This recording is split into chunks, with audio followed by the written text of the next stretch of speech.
Mr. Ambassador, this is a monumental day at the White House as the UAE is now normalizing relations with Israel, this off of the developments with Bahrain. How did these deals come about? Well, I think they started with a fundamental shift in American policy of the United States standing with its friends, with its allies, regaining trust of its natural allies in the Middle East, and I think of being a very good friend to Israel. And I think these other nations kind of looked at the way our policy was evolving and said, you know, we also want to be a friend of the United States. Being a friend of the United States is a very good place to be in the Middle East. And I think that caused all these countries to come together under common interests. Specifically as it relates to the economy, that was one of the major negotiating chips that were a part of these deals. How did Israel and the U.S. economy, how was that able to bring some of these partners on board? Well, you know, Israel is a first world economy. America obviously is the leading economy in the world. There's so much that America and Israel can offer the Gulf states, and vice versa. It's not a one-way street. I think all of these folks have been trying to get together for years and couldn't find the right opportunity, the right dynamic to do so. I think with the president's peace through strength overall policy, it gave everybody the sense that this is the right time. There was some skepticism that the Saudis weren't going to be able to allow for there to be flights. And now that it was just going to be a singular flight and then it would pause. But now the Saudis have agreed to have flights. I mean, what role did the Saudis play in the negotiations specifically with UAE? Well, first of all, the Saudis are also, of course, very close to Bahrain. So it's unlikely that any of this would have happened without Saudi support. The Saudis have been great from the very beginning. You know, they allowed the first commercial flight from Tel Aviv to Abu Dhabi. They then opened up their airspace more broadly to Israel, flying. You have no idea how much time that saves. We're talking about saving 4 hours on an 8-hour flight becomes a 4-hour flight. It opens up a lot of South Asia to Israel in ways never before. So it's really a massive opportunity. The Saudis have been terrific in making that happen. All right, so I'm looking at the list: Sudan, Oman, Morocco. Who's going to be next?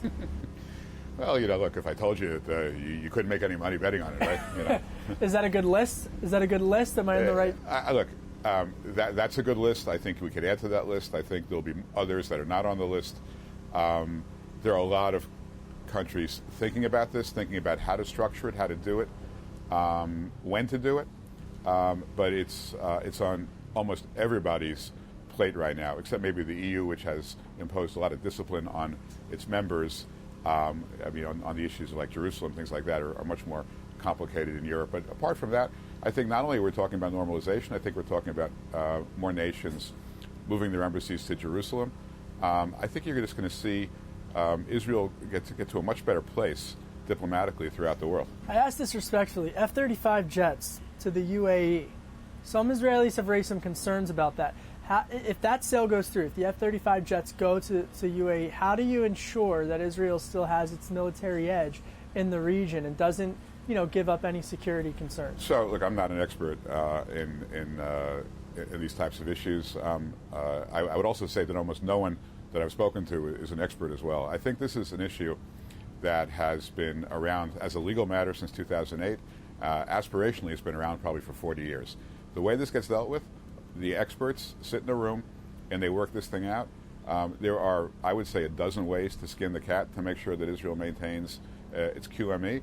But the people that really know it and know the issues, they don't really talk about it publicly. But I have no doubt that Israel's QME will be preserved. I also have no doubt that there is a way for the Emirates to improve their defense capabilities. There was a report a few days ago about the U.S. promising the UAE that it would not be backing annexation before 2024. Yeah, I don't know where that came from. And then as it relates to Chinese, can you just clarify then the U.S.-Israeli position on annexation? Look, the position is that we've asked Israel to suspend it. They've agreed to. They will work in conjunction with us to put it back on the table. We're focusing right now on booking as many peace agreements as we can, and I think when we've exhausted that opportunity, we'll revisit the issue of annexation. We don't have a hard time frame on it, but it will be delayed certainly for as a result of this process. Just two more questions Sure. as it relates to Chinese investment, because on the U.S. has raised some concerns about Chinese investment in some pretty sensitive Israeli infrastructure. Do you think the Emirati investment infrastructure might be a replacement to some of that, to that thorny issue? I think you're absolutely onto something there. It's better capital. It's safer capital. I think it's more reliable capital. I don't think it comes with as many strings attached or as many risks. And I think it's a great opportunity for Israel to maintain the sources of capital it needs without putting itself, its security, or frankly our security, at risk. 4 Gulf Arab states now have agreed to normalize relations with Israel. What message does this send to the Palestinians? I think it sends a message to the Palestinians that the narrative and the politics of victimization and of hate and of terror hasn't worked. They don't have a block on the 22 members of the Arab League that they thought they had for many years, and in fact did have for many years. They need to get on board. The train, as they say, is leaving the station, and they can be on it with, I think, great opportunities, or they can yet again, as Abu Ibn used to say, they never miss an opportunity to miss an opportunity. This may be the next great opportunity that they may miss.